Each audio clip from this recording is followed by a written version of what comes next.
Дөрөвья. Энэ скутер цахилгаан дугууны асуудал бол өнгөрсөн жилээс уржнангаас эхлээд маш том асуудал болоод байгаа. Тэгээ энийг зохицуулах зорилгоор Батчамын гишүүнээр ахлуулсан ажлын хэсэг энэ хуулийн төслийг жилийн өмнө өргөн барьсан. Маш олон зүйл заалцуудыг зохицуулаад явган зорчигчдын аюулгүй байдлыг хангая гэсэн байдлаар хуулийн төслийг өргөн барьсан. Уян гишүүнээр ахлуулсан ажлын хэсэг бол маш нямбаа ажилласан гэж үзэж байна.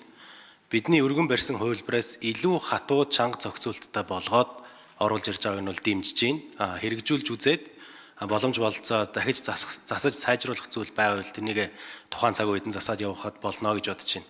Товчхон та бүхэндээ бас дэмжихийг хүсээд хэдэн зүйлийг тодорхойлж хэлье. 18 нас хүрсэн жолооны үнэмлэхтэй хүн эсвэл сургалтанд хамрагдсан хүн цахилгаан дугуй скутер ундаг болно. Явган замаар зорчихыг хориглоно. Тэгэхээр авто замынхаа нэгдүгээр эгнээгээр зорчдог болно гэсэн.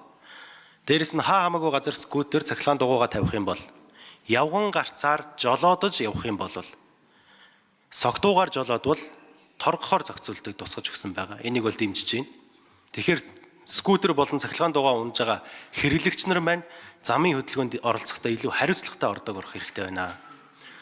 Бүрэн хориглохгүйгээр оновчтой зохицуултыг хийхээр тусгаж байгаа. Хоёрдугаарт эцэг эх нартээ бас хүсэлт байна.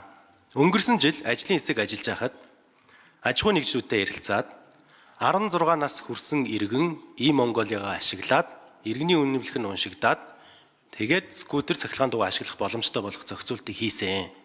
Харамсалтай нь зарим хүүхдүүд одоо унсан хിവэрэ байна. Яагаад вэ гэхээр эцэг эх нь өөрсдөө боломжийг нээж өгöd байгаа гэсэн. Та бүхэн бүгдээрээ харж байгаа. 2-3-аа сундалчаад замаар явган замаар хурдтай давхиад байгаа.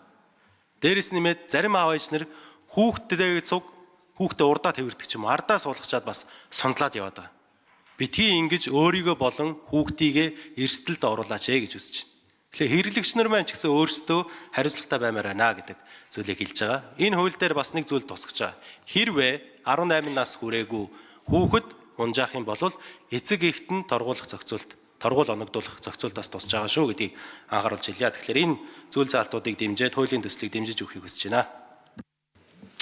За баярлалаа. Тодорхой бас хуулийн төслийг тайлбарлаа. Дээрээс нь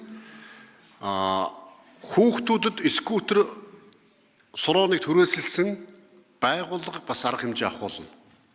Эцэгхээс гадна. Тийм болохоор үндсэндээ бол одоо хүүхдүүд суроон скутер унж замын хөдөлгөөнд оролцохыг хориглож байгаа. Энэ үнэтэй холбоотойгоо одоо хүүхдүүдийн амнаас эрүүл мэнд эндэх тохиолдлууд эрс буурна гэж үзэж байгаа. Ийм удаас чухал хуулиудыг манай гишүүд санаачилсан, ажлын хэсэг ажилласан. За сая томьёолыг унш танилцуулсан дэмжиж гисэн томьёолоор санал хураалт явуулъя.